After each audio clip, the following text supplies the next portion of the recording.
What's the best or worst party foul you've ever witnessed? Story 1. I was at a party with a girl I was really into, and she seemed just as into me.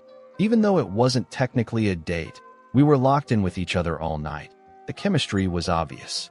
The night kicked off with tequila, salt, and lime, a recipe for disaster considering we were both underage, lightweights, and completely inexperienced with alcohol.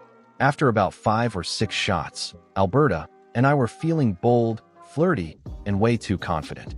I decided to impress her by grabbing us more drinks, thinking it would make me look manly for being able to handle so much. We ended up in the basement drinking Rolling Rock, surrounded by empty bottles, tossing them back recklessly while trying to outdrink each other. After 3 or 4 beers, we were absolutely wasted. That's when everything went downhill. Alberta's face suddenly turned pale, then green, and before I could react, she threw up all over herself, the table, and me. In just 2 seconds, it was everywhere. The smell was awful, and I could still taste it on my face. I'm pretty sure she'd had corned beef on rye. Panicking and embarrassed, she stumbled forward, crashed into the table, and sent glass flying everywhere. She fell into the shards, cutting her legs badly. Now she was bleeding and covered in vomit, and I was standing there wearing half of it, frozen and not sure what to do. Everyone stared. Then it got worse. Alberta was apparently super sensitive to blood. The sight of it made her dizzy, and within seconds, she fainted and started shaking. And then the final disaster hit. She lost control completely. Let's just say there was another kind of mess, all down her legs and onto the floor. So there she was, passed out, bleeding, covered in vomit, and, well, you get the idea. I helped her up, grabbed some paper towels and water, made sure she was conscious and okay, and then I left as fast as humanly possible. 3 years have passed, and I haven't seen or heard from her since. Story 2. I was at a party in an apartment complex and stepped out to the backyard for a smoke when I suddenly had a strong urge to pee. I was already completely wasted at that point and didn't care about anything. I mean, I only had one shoe on. I found a quiet corner and started relieving myself. Just as I finished, the door to the backyard slammed open and I heard, "What the hell are you doing?" I quickly zipped up and turned around to see the building superintendent. This guy already had a reputation for being a complete jerk. That night he was clearly about to go out. Dressed in a 70s-style tuxedo, shirt unbuttoned halfway down his chest, hair slicked back, big gold chain, full Miami Vice vibes. I froze. My brain scrambled for an excuse. "No English," I blurted out. "What did you say?" he barked. "No English, me no English. I'm Asian." So in my drunken state, I started faking a broken accent, slurring through it after way too many shots of Jameson. "Where are you from?" he demanded. "China," I replied. "No, you idiot. What apartment?" My fake English got even worse as I pointed vaguely upward and mumbled, "My friend is place, up there." After about 5 minutes of this nonsense, he just glared at me, cursed, and kicked me out of the building. The problem was, I only had one shoe and no keys, wallet, or phone. I watched as he locked both the front and back doors. I was stranded. I walked across the street to a neighborhood bar. The bartender recognized me, shook his head, and handed me a beer after I explained what happened. He let me use the phone, but none of my friends answered. They were all too drunk. So I ended the night hiding in the shadows of a tree across the street, waiting for someone, anyone, to come home so I could sneak back inside. Later, my friend told me the super spent the rest of the night going around asking if anyone knew the guy who peed in the yard. Story 3. In grad school, a few friends of mine moved into a house together during their second year. The place was an absolute death trap waiting to happen, but that's another story. A few weeks after moving in, they decided to throw a party. Somehow, a group of 10 to 12 freshmen got word of it and showed up uninvited, ready to get drunk. I arrived late with some friends and immediately noticed 2 things. First, it was a total sausage fest. Every one of the freshmen was male. Second, there was a faint but unmistakable smell of human poop lingering in the air as soon as I walked through the door. Not animal, human. I've got a sensitive nose, so it hit me instantly. I went to find one of the hosts, Will, and he rounded up his roommates to check if someone had clogged or wrecked a toilet. But every bathroom was spotless, and yet, the smell kept getting stronger. Then my friend Alice, one of the only women there, figured it out. The source of the smell was one of the freshmen in the living room, completely drunk and dancing with, well, a massive load in his pants. Not a little accident. A full-on sagging bulge visible through his khaki slacks. The stench in that room was unbearable, but somehow none of the other freshmen seemed to notice or care. We all just stood there in shock until Alice finally walked up to him and gently told him he might have had an accident. The kid freaked out and bolted for the door, leaving little splatters behind with every step. It turned out the mess had run down his pant leg and was starting to drip off the cuff. I left right after that. My friends cleaned up and kicked out the rest of the freshmen. Story 4. Like many others, I discovered the joys of alcohol in high school. My parents often left me home alone on weekends. They never worried about it because, up to that point, all I ever did was play World of Warcraft nonstop. One Saturday night while they were out of town, I decided to throw a party. My friends and I got some alcohol with the help of a few local guys who didn't ask questions, and we headed to my place. About 15 to 20 people showed up, and everything was going great. Drinking, smoking, hanging out, just having fun. Then a mutual friend, let's call him Dave, arrived. At first, everything was fine, but after a while I noticed he was drinking a lot. Not just shots, he was straight up chugging Major Ska, the kind of cheap vodka that can peel paint off walls. Next thing I knew, he had locked himself in my bathroom and started acting completely out of it. Yelling, knocking stuff over, just losing it. We were outside the door trying to talk him down, telling him to find the key and let us in, but he wasn't responding. Meanwhile, I started feeling awful. Mixing weed and alcohol was way beyond my level, and I ended up puking my guts out in my room while my friends tried to deal with Dave.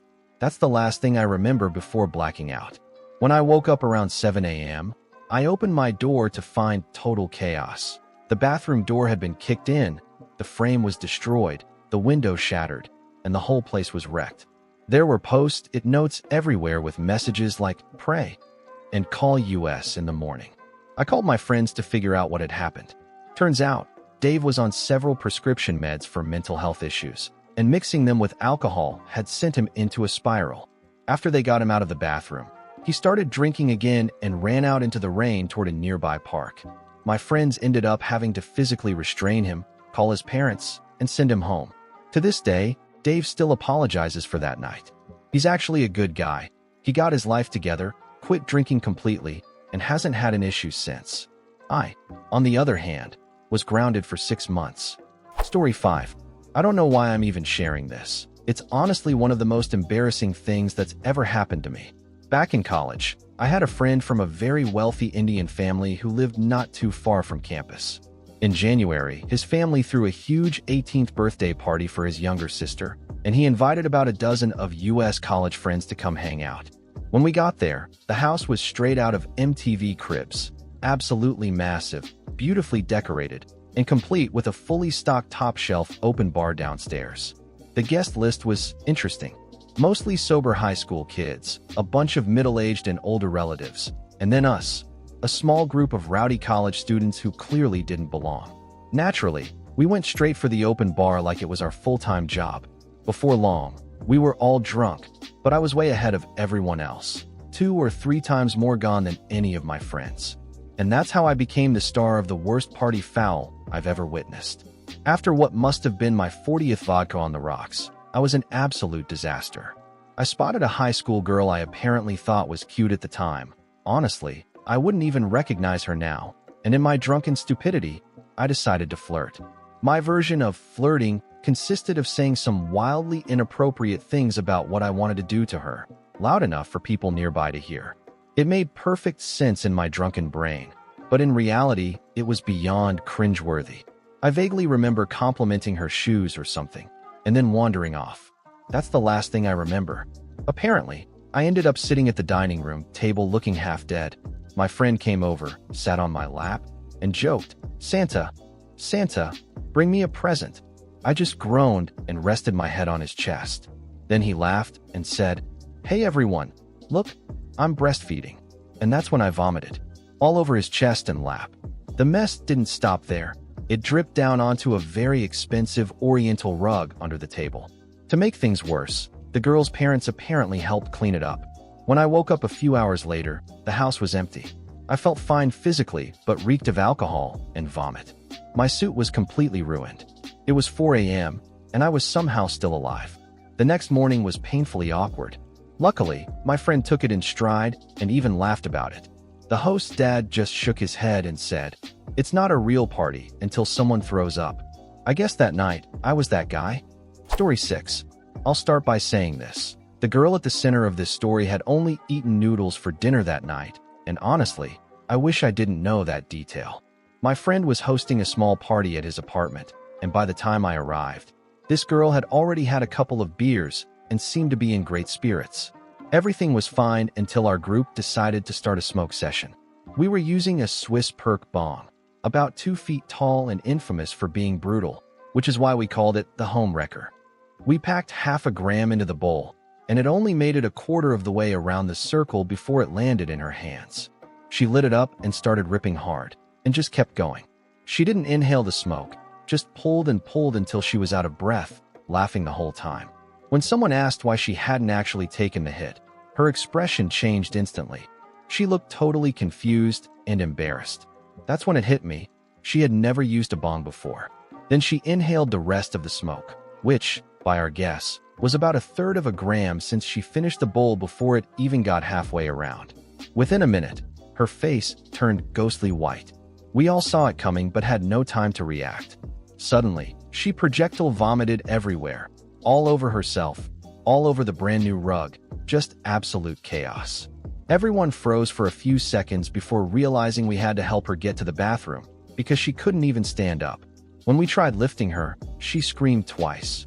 First like a normal person, and then again like something straight out of a horror movie. We finally got her to the bathroom, but it was locked. Another friend was inside, and everyone started pounding on the door yelling for him to open up. When he finally did, he was greeted by this girl sprawled on the floor, twitching and making noises none of us had ever heard a human make before. The bathroom quickly became a disaster zone, and we decided she needed to go home immediately. The friend who'd brought her offered to ride with her in a taxi, so we started helping her downstairs. Just as we reached the door, she suddenly screamed, "I think I've been drugged." Let's just say the neighbors were not amused. Story 7. We were hosting an open-door college party. Basically, anyone walking by could come in. Usually, that wasn't a problem since it was a small school and people rarely caused trouble. But that night, some random guy none of us really knew showed up, started hitting on every girl in sight, and got completely wasted. Aside from his painfully awkward flirting, no one paid him much attention until we noticed he had passed out and puked all over himself on our outdoor couch. Nobody wanted to deal with him, so we called the proctor from his dorm, kind of like an RA, but way more chill, to come pick him up.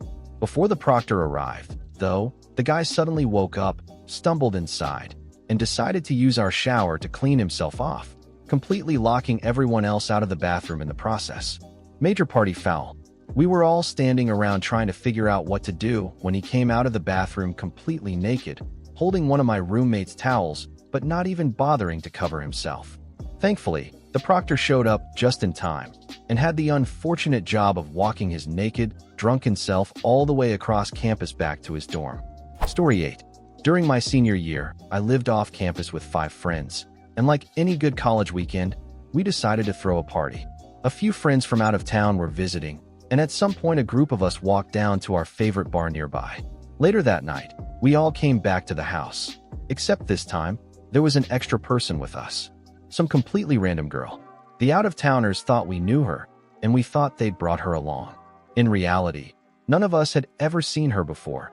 She was just some stranger one of my friends had started talking to at the bar. Now, normally, someone bringing a girl back from a bar wouldn't be a big deal. But this situation was different. Apparently, she was also from out of town and had gone to the bar with her own group of friends who were taking a break from their own party. When my friends said, "We're heading back to the party," she assumed they meant the same one she came from. So she followed them, unknowingly walking into a completely different house in a completely different neighborhood. Once she was separated from her friends, she never mentioned it to anyone. At first, I didn't think much of her being there. It's normal for new faces to show up at parties, especially when friends of friends come by. But as the night went on and more people started leaving, she stayed. By around 3 a.m., only the tenants and a few invited guests were left, and this mystery girl was still sitting on the couch. Finally, someone asked her, "Hey, do you have a ride home?" That's when the meltdown started. She confessed, between tears, that she wasn't from around here, got separated from her friends, ended up at the wrong house, didn't know her friend's address, and didn't have any of their phone numbers. Basically, she had no clue where she was, how to get back, or how to contact anyone she came with, and somehow hadn't realized any of this until 3 in the morning. We spent over an hour trying to calm her down and figure out what to do. She was too drunk and too upset to be helpful. We eventually called the police, hoping they could help her find her friends, but they were just as clueless. And, weirdly, one of them even joked about why none of us had made a move, which was not the vibe. In the end, her only option was to call her mom, who lived 2.5 hours away, to come pick her up in the middle of the night. Now, I wasn't about to go to bed and risk waking up to find the TV missing, so I decided to stay up until she left. I spent the next few hours sitting on the couch playing Halo while she either watched or dozed off. Around 7 a.m., a car finally pulled up out front. She ran outside, got in, and disappeared, never to be seen again. The whole thing was surreal, and afterward we were all left wondering how, in the age of cell phones, someone could get that lost just by walking to a bar. Story 9. Back in my second year of university, my then-girlfriend and her roommates were throwing a house party. Everyone was drinking, laughing, and having a great time, for the most part. That is, until my girlfriend's ex-boyfriend and his group of friends showed up. It had disaster written all over it, but I decided not to let it ruin my night. I just kept an eye on them from a distance and tried to enjoy myself. The night went on like any typical college party. People making out, drinking games, someone crying in the corner. The usual chaos. None of us had any idea that this particular night was going to become legendary for all the wrong reasons. The next morning, everyone woke up around the same time to a house that looked like a war zone. Bottles everywhere, furniture moved, trash on the floor. Pretty standard for a successful party. I got up, opened the door to leave my girlfriend's room, and was immediately hit by the most awful smell imaginable. "What the hell is that smell?" I yelled. One of her roommates said someone had puked right outside the door, so I shrugged it off and accepted that explanation. But I should have known it wasn't that simple. About an hour later, while we were making hangover breakfast and starting to clean up, we suddenly heard a scream from upstairs. Someone had gone into the small laundry closet and discovered a horror scene straight out of a nightmare. There was poop smeared all over the floor, walls, washer, dryer, even the water heater, and sitting perfectly centered inside the top-loading washing machine was an enormous, coiled pile of it. Like someone had deliberately chosen that spot for their grand finale. As disgusting as that was, it actually got worse. After scraping out as much as humanly possible, someone decided to run the washing machine to rinse it clean. Huge mistake. The washer filled with water, then stopped. Turns out the drainage pipes were completely clogged with, well, what had been deposited there the night before. The water couldn't drain, leaving us with a full tank of filthy, soapy, poop-infused water. We had to bail it out by hand using juice jugs and plastic cups, and the washing machine never worked again. Try explaining that to your landlord when they ask why you suddenly need a new washer. Story 10. This one's more of a post-party foul. I was at a family get-together with my ex and her relatives. It wasn't exactly a party, but there was plenty of alcohol, and I was definitely joining in. Normally, I could handle my liquor just fine, so what happened that night was unusual, to say the least. We eventually went home and went to bed. At some point in the middle of the night, I woke up, but weirdly, I was already sitting up. I remember thinking, that's odd, and then realizing my hands were wet. Right as I was trying to figure out what was happening, my ex woke up, turned on the lights, and we both saw it. I had apparently sat up in my sleep and thrown up everywhere. On myself, the bed, the sheets, the works. The only small miracle was that I didn't choke in my sleep. I jumped up, cleaned myself off, stripped the bed, and tossed everything into the washing machine. The room absolutely reeked of alcohol and vomit. So we moved to the living room for the night, opened the windows, turned on a few fans, and sprayed enough air freshener to choke a horse. Still, even days later, the smell wouldn't go away. It had this awful sour, ammonia-like stench that refused to die. Everyone kept teasing me about having the most disgusting puke ever. Eventually, desperate to find the source, we started moving furniture and checking behind things, convinced we must have missed a spot. I stepped outside for a smoke while my ex kept looking, and that's when she found the real culprit. Turns out her cat had dragged a towel behind the dresser and used it as its personal litter box. The smell we'd been suffering through for days wasn't leftover vomit. It was old cat poop. She came outside holding the towel and said, "This is what we've been smelling." But as she said it, she accidentally flicked her wrist, and one of the dried turds flew off the towel, bounced off my shirt, and landed on the ground. And guess who got stuck cleaning it up? Story 11. One night, a small group of us were completely hammered, hanging out in the basement of my friend's rental house, when he got the bright idea that it would be fun to start smashing our empty bottles against the basement wall. And, well, it was. For a while, we kept taking turns hurling bottles at the wall, laughing our asses off, until it came around to me again. I grabbed my bottle, wound up for the throw, and it slipped just a bit. That tiny mistake sent it flying slightly off target, and it hit exactly the wrong thing, the natural gas regulator. The aluminum casing punctured, and suddenly there was this loud SSSSSSHHHHHH sound as gas started pouring out. Instant panic. Everyone started shouting over each other. Turn off all the pilot lights. Unplug everything. Total chaos. Meanwhile, our buddy Murph was standing there like a cartoon character, thumb over the hole, cigarette dangling from his lips. We called the gas company right away, but we also didn't want them to know we'd been smashing bottles down there. So, in the middle of this gas leak, we started frantically sweeping up the piles of broken glass to cover our tracks.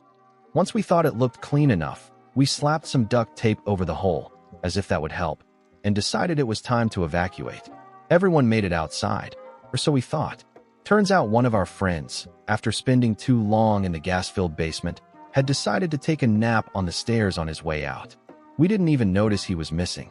When the guy from the gas company showed up, he took out his methane detector and checked the air from the sidewalk, about 20 feet from the house. The reading went off the charts.